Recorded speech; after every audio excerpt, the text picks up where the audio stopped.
குருவே சரணம் நிகழ்ச்சியில் தற்போது நாம் தரிசித்து கொண்டிருக்கிற மகான் தொண்டரடிப்புடி ஆழ்வார். 12 ஆழ்வார்களில் ஒருத்தர். இந்த ஆழ்வாரை பற்றி நம்ம பார்க்குறோம். இவருடைய பெயர் விப்ர நாராயணர். இவர் ஸ்ரீரங்கத்தில் இருந்தார்.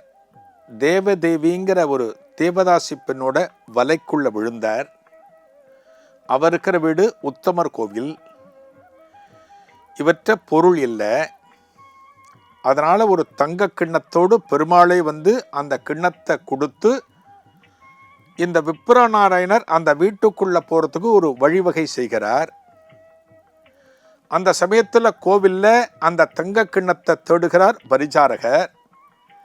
கிண்ணம் கிடைக்கலன்ன உடனே மேல் அதிகாரிகள்கிட்ட சொல்லி அந்த விஷயம் நாட்டு ராஜாவுக்கு போகிறது.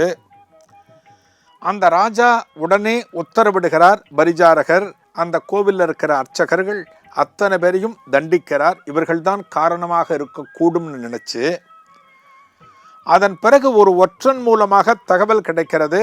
இது உத்தமர் கோவிலில் ஒரு தேவதாசி பெண் வீட்டில் இருப்பதாக ஒரு தகவல் கிடைக்கிறது.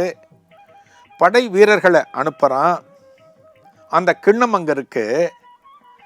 அந்த கிண்ணம் எப்படி இங்கே வந்ததுன்னு படை வீரர்கள் கேட்கிற போது தேவதேவியும் அவளது தாயாரும் சொல்கிறார்கள், இது இருக்கிற விப்ர நாராயணர் அவரோட உதவியாளர்னு சொல்லி அழகிய மணவாளதாசன் தன்னோட பேர் சொல்லி ஒருத்தர் கொண்டு கொடுத்தார் அப்படிங்கிறாங்க. இவருக்கு தூக்கி வார போடுறது விப்ர நாராயணருக்கு. எனக்கு அப்படி யாரும் உதவியாளரே கிடையாது, நான் இந்த கிண்ணத்தை கொடுத்தே விடலை அப்படிங்கிற. என்ன பண்றாங்க, அந்த கிண்ணத்தை பறிமுதல் பண்ணி அந்த அம்மாவையும், யாரு தேவதேவியோட அம்மாவையும் விப்ர நாராயணரும் கைது பண்ணி கூட்டு போறாங்க. இந்த அம்மாவை என்ன பண்றாங்க, இந்த அம்மா வச்சிருந்து கொடுத்துட்டாங்கிற காரணத்தினால அம்மாவை விடுவிச்சுட்டாங்க. தேவதேவியோட அம்மாவை விப்ர நாராயணர் தூக்கி ஜெயிலில் போடுறாங்க. அப்ப மகாலட்சுமி தாயார் மீண்டும் பெருமாள் கிட்ட விண்ணப்பிக்கிறார், எப்படி இருந்த பக்தனை எப்படியெல்லாம் பண்ணி இப்ப ஜெயிலுக்குள்ள வச்சிருக்கீங்களே, அவனை உடனே விடுவிங்கன்னு சொன்ன உடனே பெருமாள் என்ன பண்றாரா, ரங்கநாதர் அந்த நாட்டை ஆண்டு கொண்டிருக்கிற ராஜாவோட கனவுல போய் இந்த விப்ர நாராயணர் சுத்தமானவன், அவன் திருடவில்லை, இது நிகழ்ந்தது இப்படித்தான் அந்த தகவலை சொன்ன உடனே அந்த விப்ர நாராயணரை விடுவிக்கிறான் மன்னன்.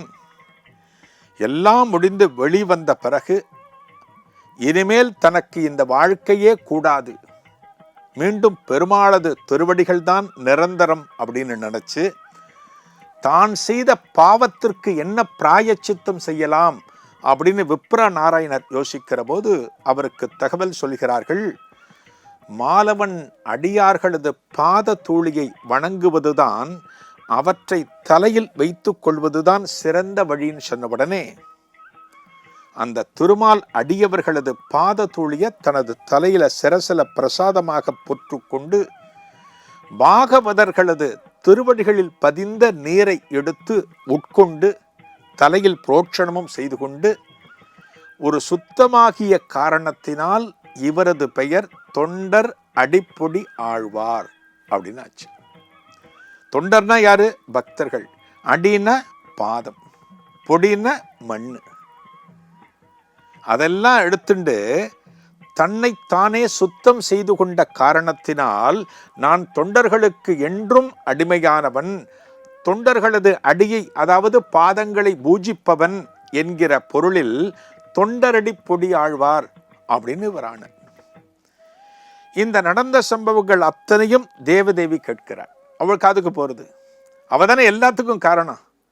அவ என்ன பண்றா, நடந்த தவறுகள் அத்தனைக்கும் வருத்தப்பட்டு இந்த விப்ர நாராயணர் அதாவது தொண்டரடி பொடியாழ்வார்கிட்ட மன்னிப்பு கேட்கிறாள். அனைத்துக்கும் காரணம் நான் தான், என்னை நீங்களும் மன்னிக்கணும், அந்த பெருமாளும் மன்னிக்கணும்னு சொல்லி தனது உடைமைகள் தனது சொத்துக்கள் அத்தனையும் ஸ்ரீரங்கம் ஆலயத்திற்கு எழுதி வைத்து அந்த தேவதேவியும் கடைசி வரை ஸ்ரீரங்கம் ஆலயத்தில் அந்த ஆலயத்தை பெருக்குவது, அந்த ஆலயத்தை சுத்தம் செய்வது, அந்த ஆலயத்திலே திருக்கோலம் போடுவது, இவற்றிலேயே தனது கடைசி காலம் வரை அந்த ஸ்ரீரங்கத்திலேயே ஒரு பக்தையாக அந்த தேவதேவியும் வாழ்ந்தாளாம்.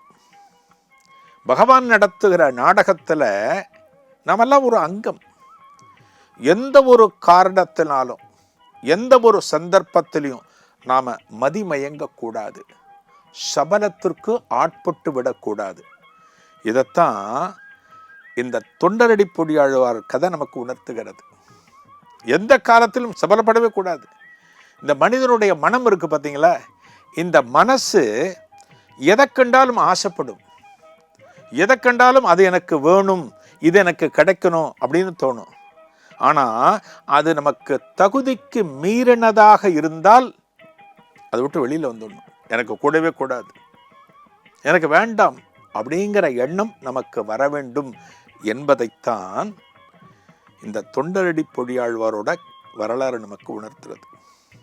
எந்த ஒரு காலத்திலும் பகவானது திருவடிகள் மட்டும்தான் நிரந்தரம் என்று நாம் வாழ்ந்தால் நமக்கு எல்லாமே கிடைக்கும். அதுதான் வாழ்க்கை. நாளைய குருவே சரணத்தில் நம்ம தரிசனம் பண்ண போகிற மகான் அருமையான மகான் சட்டை முனி.